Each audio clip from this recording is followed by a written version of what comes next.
think by April we were in the studio. So welcome back to It was very fast. It's easier to connect with the people. Sometimes if it's real big, it's kind of overwhelming, and you feel disconnected. Yeah, I like that phone too.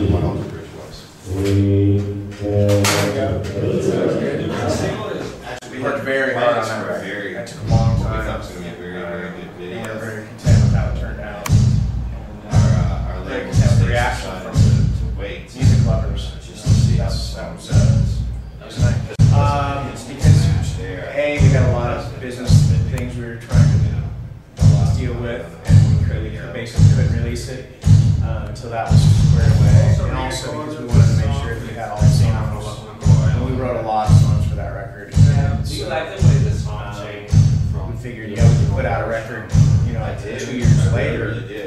We never 2 years right after we put out the first one, and it would be okay. It's kind of our goal is to make sure that it's very dynamic, and it's not just not all just angry and aggressive, and not all just pensive and sad. It's just like living. Some days you wake up and it's great. You feel good to be alive. Other days it's you don't want to get out of bed, and so that's kind of our thing. We just try to capture what it's like to all the emotions being human. We'll do that with every record. We'll always be states right now. Yeah, and flow. So that's important. That was a good friend of mine who actually sold me my very first guitar when I was a kid, and he'd been very ill for a while, and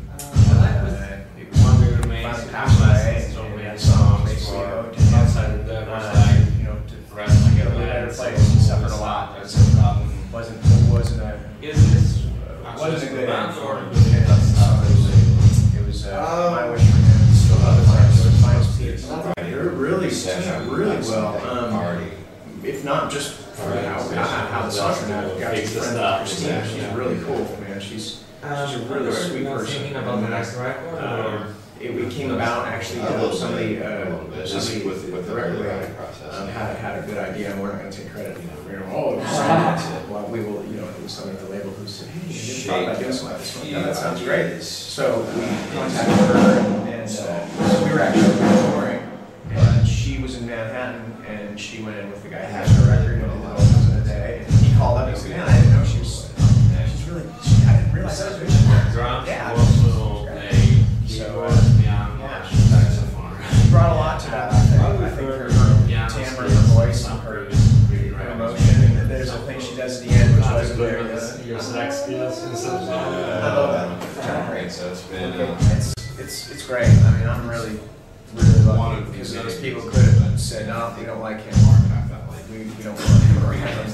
So I'm really very fortunate because when you walk into something like this, generally people want to hear the way they were used to hearing it, and there were a lot of people that embraced it, and there were a lot of new people that weren't necessarily the last image. Oh yes, he's great, man. He's really cool. He's a smart guy. Met him a few times, and very thrilled that he uses that as his theme song. But it's funny when we went backstage once and met a lot of those guys, a lot of the wrestlers, and they're not just big, strong.